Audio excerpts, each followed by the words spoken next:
Bonjour.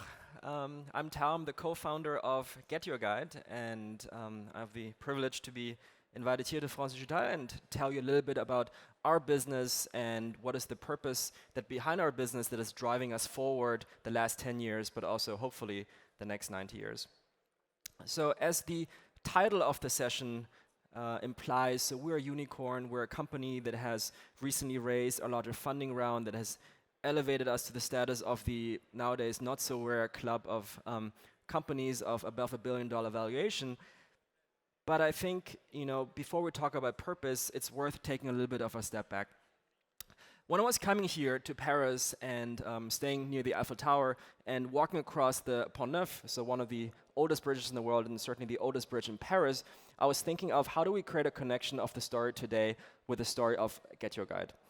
And what we came up with, we thought maybe this is a story of 3 bridges that we as a company have crossed over time. The first bridge is about when GetYourGuide was founded. Back in 2007, my co-founder and CEO Johannes and we were traveling to Beijing, which is where I'm from originally. And on that trip, Johannes intelligently booked his flight wrong. So he arrived a day too early. Now, this was pre-Olympics Beijing, which means that everything was very complicated, 3G wasn't really around, and Wi-Fi cafes weren't the norm, and certainly WeChat wasn't around, so he was quite lost.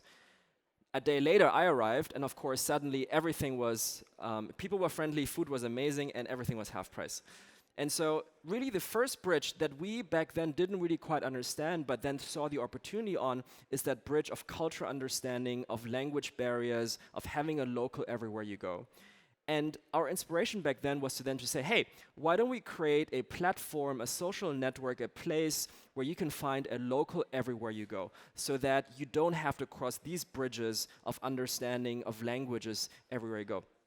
And this is what we launched. So in 2008, with a bunch of other friends, we, in our student dorms at ETH Zurich, 2 electrical engineers, 2 biochemists, and a physicist, which is a perfect combination to start a travel company, we set out to create this thing to connect local guides and locals everywhere in the world. And we launched the website and was an amazing failure. So we had a total of 3 bookings over 2 years. So that thing didn't quite work. The insight, however, that we gained from that was that there was something in the market of consumers wanting to connect with the places, connect with the destinations. And that gave us the insight that there is such an industry, which is the tours and activities space. So meaning professional operators such as the Seine River cruises or the walking tours in Montmartre or tickets to any of the beautiful museums here in Paris. And that there's a market and a consumer need that is not met. And that is when we started to cross our second bridge. So the second bridge was really the professional B2C having demand meets supply marketplace. The original conception, especially the misconceptions in the market, was that this is not an interesting space. People were saying, look, people buy hotels, people book flights, but what you are doing here is really just an attached product. Now, if you come to Paris and tell anyone that the Chateau de Versailles is an attached product to a Ryanair flight, I think you will probably get a lot of disagreement, and so did we.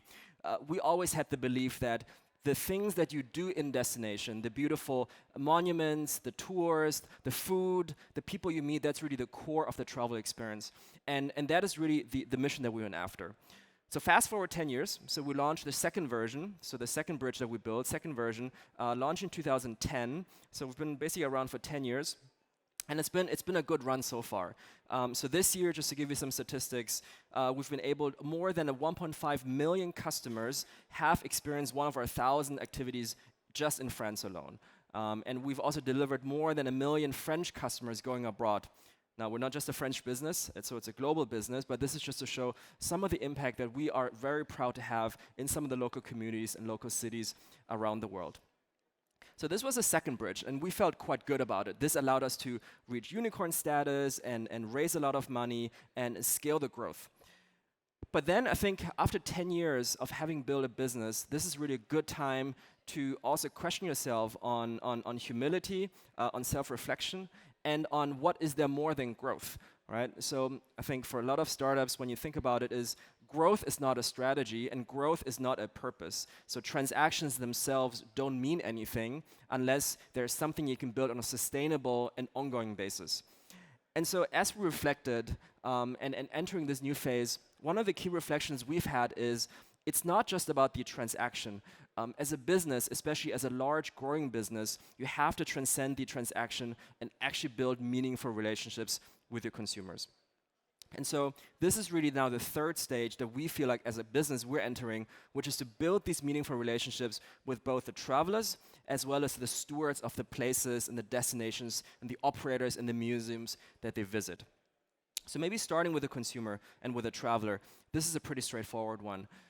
When we did a longer analysis and an offsite to think about what is the core value that we are delivering to our consumers, it's pretty easy. I mean, we're not selling a difficult product. We're selling the most amazing experiences, from hot air balloons in Cappadocia to tea ceremonies in Kyoto, wine trips in South Africa, or historical walking tours or graffiti tours in Berlin. So really the cool and interesting stuff that you can do in cities.